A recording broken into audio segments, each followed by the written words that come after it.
The Flash is a student forum for students produced by students. Students make all content decisions, research, write, shoot, and broadcast news stories they deem important to the Eastview community.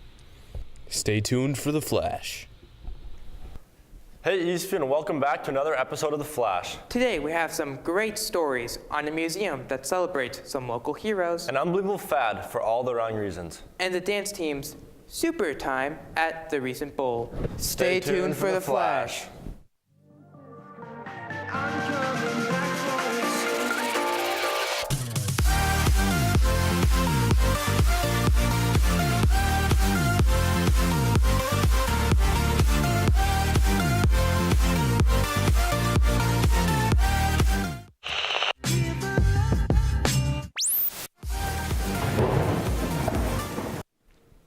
It is the 100th anniversary of World War I, and 100 years later, we get to see what the war was like.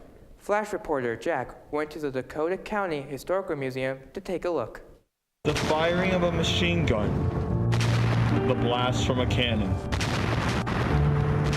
These are the sounds of war.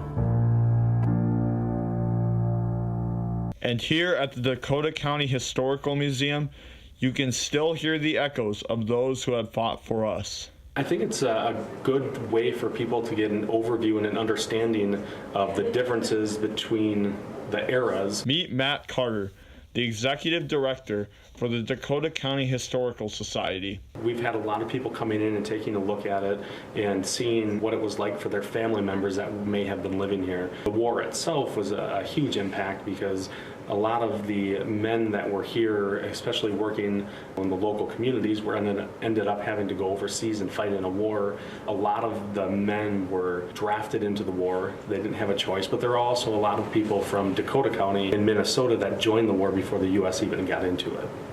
In the whole museum, this is the biggest attraction that people come to see, is the American flag with all the stars of the people that have fought in World War I. Yeah, so this is the Dakota County service flag. So we put it so as soon as people turn the corner to the museum and come into this exhibit, it's one of the first things they see. And each star represents one of the different soldiers that fought from Dakota County, and then the stars in the middle that are gold are the Gold Star soldiers, or those that had died and didn't make it back from the war. Gone but not forgotten. Signing off from The Flash, this is Jack. World War I is often forgotten due to the impact of World War II, but each had an equal impact on the world as a whole. The next story was put together by us at The Flash, and we still can't believe we're reporting on laundry detergent. Kris has the story. There is a phenomenon occurring across the internet, and now it's become a real issue in the United States. People are eating Tide Pods as part of a challenge. The Flash spoke with Minnesota Poison Control Center to explain the dangers of this stunt. So we first started hearing about it a few weeks ago. Some other poison centers mentioned that they got a couple of calls about teenagers doing that. And then shortly after that, we started getting a few calls. Not a lot, but more than we would expect.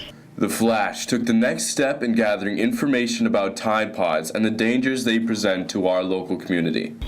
We started getting calls in 2012, and that was for those young children that were getting into the pods. But people just didn't expect the effects to happen. They were thinking the same, like if it's just laundry soap, just a little bit more concentrated, it shouldn't be that much of an issue. So then when these children started having to go to the hospital, that's what really put out the poison centers on high alert to try to track this and figure out what's going on. Despite the delicious appearance and colorful appeal of the Tide Pods, consuming one brings significant risk and dangers that are irreversible. I always encourage people, don't feel too embarrassed to call. Your data or your information is kept private. As the winter draws to a close, we hope to see this trend die out for the safety of our youth here at Eastview. Signing off for The Flash, this is Christian. We might joke about it, but be smart, Eastview.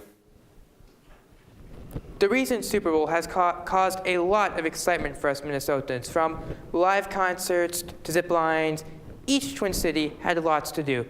But if you were paying close attention at halftime, you may have spotted a few familiar faces. Grace has the story. I got this feeling inside my bones.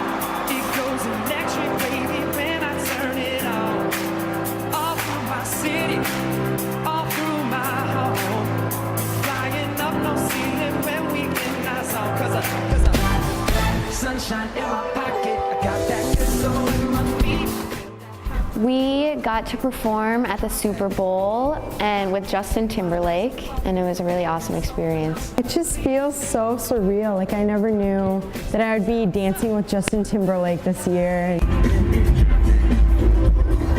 So we started practicing about 3 weeks before the Super Bowl, and at first it was just like twice a week and then a few times a week. And the week of, we had rehearsals every day from either 2 to 10 or 11 to 10. When we found out, our coaches were like, you can't tell anyone because no one wants to know what the halftime show is going to be like. But other than that, the confidentiality, we just signed something saying like, we'll agree with all the circumstances. I never would have thought something like this would happen. Like, it's the perfect thing to happen senior year, and it's something that I'll definitely remember like for my whole life and tell my kids about, so it's exciting. I can't believe that our dance team got to be involved with something as big as the Super Bowl. They'll probably hold those memories near and dear. Yeah, it truly was a once-in-a-lifetime opportunity. Imagine if the marching band forgot to perform. Well, it's actually a good thing we didn't, otherwise we would have stolen attention away from the game. Well, that's all the time we have today, Eastview. You can take tomorrow off. You've earned it. Stay tuned for the credits. Will you take part in my life, my love? That is my dream. 25 cents. Or enter your rewards card. Don't ever take it.